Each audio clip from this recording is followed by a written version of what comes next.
It's Saturday in America. I'm Kaylee McEnany, and let's begin with a Fox News alert. In moments, the acting Attorney General Todd Blanche joins me as the Department of Justice releases an explosive document. Saturday in America has spent the last 24 hours digging through a 565-page report that details the shocking way that Biden's Department of Justice targeted Christians, many of you. Now, you likely remember the Biden-era memo out of the Richmond FBI field office that listed radical traditional Catholics as a law enforcement target. Then FBI Director Christopher Wray rescinded that memo, and he made this vow before Congress. When I first learned of the piece, I was aghast. We do not conduct investigations based on religious affiliation or practices, full stop. We have also now ordered our inspection division to take a look at how this happened and try to figure out how we can make sure something like this doesn't happen again. Well, according to the new DOJ memo, quote, the FBI monitored a Catholic church, its priest, and his family because the FBI's criminal target attended that church. And when the memo was rescinded, the special agent in charge of the field office replied in an email, quote, keep that head up. This too shall pass. Will make for a great chapter in your memoirs someday. But that's not all. The Biden IRS investigated churches and Christian nonprofits because of what their pastors preached at the pulpits. That's directly from the document.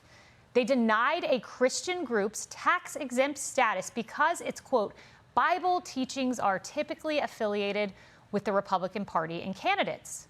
Those were the words of a Biden-era IRS official. And then a Biden DOJ attorney described a Christian pro-life witness views as culty in a trial preparation document. All of this as they were receiving dossiers from pro-abortion groups tracking pro-life activists and their minor children in some cases as well. And while the DOJ unearthed these discoveries, listen to this. Probably haven't heard this. Senator Chuck Grassley found this exchange between two Biden DOJ prosecutors, J.P. Cooney and Molly Gaston, who were top deputies to Special Counsel Jack Smith's investigation. In fact, Cooney is currently running for Congress in Virginia as a Democrat. Here is their text exchange, fantasizing about targeting nuns depicted at the Capitol on January 6th. Quote, I would like to take a special assignment of finding and prosecuting them. Gaston wrote to Cooney, I'm with you, responded the other. And then this, although I would like to prosecute any nun who still wears the head habit. Ha, ha, ha, they wrote. That is how the fellow DOJ prosecutor responded. Let's bring in Acting Attorney General Todd Blanche. Thank you for doing this. This document is really jarring. And I'm curious, when you see this on so many fronts, could this have been rogue prosecutors? Do you think it came from Merrick Garland? Do you think it came straight from the top, from the president? Well, good morning. It's good to be here. What you just said is exactly right. Is this just rogue prosecutors, a rogue FBI office, or was it a systematic culture within the Department of Justice and even beyond the Department of Justice under the last administration to target Christians, to target God-fearing Americans? And what we found in that very deep, substantial report is it was much more than just a rogue agent. It was much more than just a field office or a prosecutor. It was actually a systematic culture issue at the Department of Justice to target Christians, to target people based upon their religious beliefs. Extraordinarily disappointing. But President Trump said on day one that this was going to change, and I'm happy to report that it has changed. Attorney General Blanche, something else that has changed is fraud in action and accountability.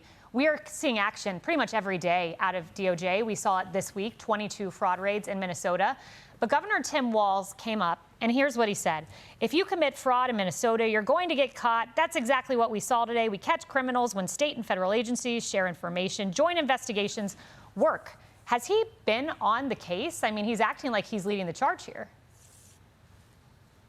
That was, look, that was a great post by the governor. Now what we need is some actions beyond just his words, because the Department of Justice has asked him to assist us in all kinds of areas to combat fraud in Minnesota. He's not helping us. He's not sharing information with us. He is suing us in court. And so, yes, it's easy for him to post something, but what we'd really like to see is action by the governor. If he truly wants to combat fraud in his state, there's a lot of things he can do to help us, and we are ready, willing, and able to work with him if he really means it. Yeah, but instead he's trying to stop you in court. I think actions speak pretty loudly here. Another post I want to ask you about, obviously huge news a week ago today, that horrific third assassination attempt at the White House Correspondents' Dinner. Cole Allen, you guys are currently you're prosecuting this case in court.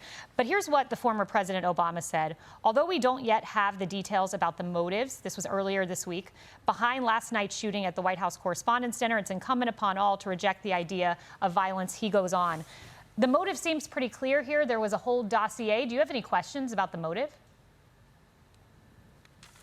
I mean, it's pretty incredible that a former leader like President Obama would say that, actually literally just covering his eyes to what we know is happening. I mean, that is so disappointing to say that when we know from just a little bit of evidence that we've done, even just what's charged in the complaint, not the rest of the evidence that we've uncovered since then, that we know exactly why President Trump was allegedly targeted by this individual.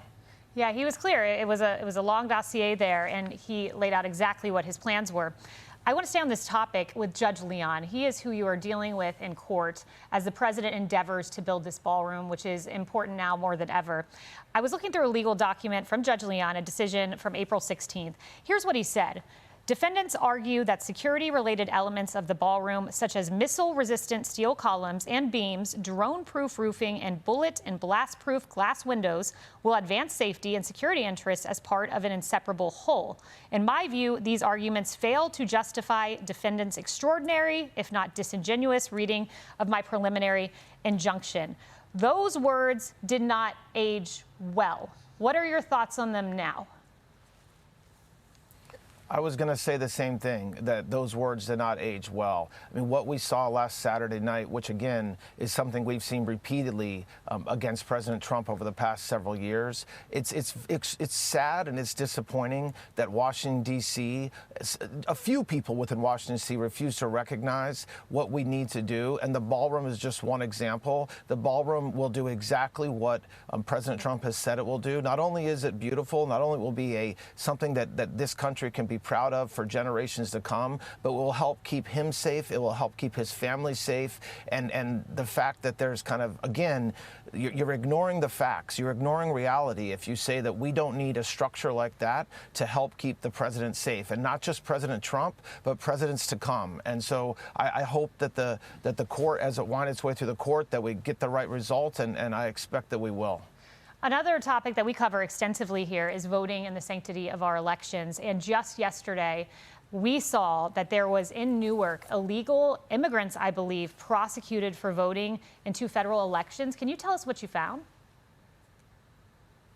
Yes, we have been very aggressively going after anybody in this country who's in any way voting illegally. What you've already seen is a 24,000% increase over the last administration in prosecuting people who voted illegally. That's something that is a priority of President Trump. It's a priority. It should be a priority of every American, by the way, but it's certainly a priority of this Department of Justice, and we're going to continue to do it. And I expect that you'll see additional prosecutions in the coming months for anybody that voted illegally. And one other question, final question on our way out here. Obviously, the big news this week was the indictment of former FBI Director Jim Comey. He replied to you, "I'm still innocent. I'm still not afraid. I still believe in the independent federal judiciary. So let's go." I just wanted your reaction to his comments. Well, he is innocent until proven guilty, and I appreciate that he believes in the independent federal judiciary. So do we. And the grand jury indicted Mr. Comey. He will have his day in court. This was a case that was investigated for nearly a year by local prosecutors, not D.C. prosecutors, not political prosecutors, by local prosecutors in North Carolina. It was investigated by FBI agents, Secret Service agents, and the result of that investigation was an indictment returned earlier this week. So I just will let that process play out in court in North Carolina, and we'll go from there. Well, Acting Attorney General Todd Blanche, we cover fraud week after week on this show, and our viewers continually ask for action, and you have done that this week. Your office continues to do so, so thank you very much for that. Have a great weekend. Be sure to like and subscribe for all the Fox News latest on YouTube, and catch full shows streaming now on Fox One.